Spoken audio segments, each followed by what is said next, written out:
So what we're looking at here is a before shot of someone who has not had salon care for 13 years.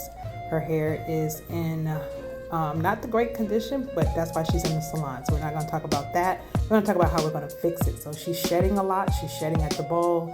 She's shedding when I towel dry her. She's even shedding when I just run my fingers through her hair as I prepare to do the treatment on her hair. But no worries, our smoothing treatment, which serves as a molecular repair treatment first, is going to stop that breakage. And you're going to see, she's in, look, just continuing to shed. And as we're working the treatment through, whatever's already weak it comes off. So this is after rinsing the treatment out. You see how much more moisture her hair is retaining from the corrective properties of the treatment. We haven't done the smoothing yet, but as we proceed to move forward and do the smoothing, we see that it stops shedding.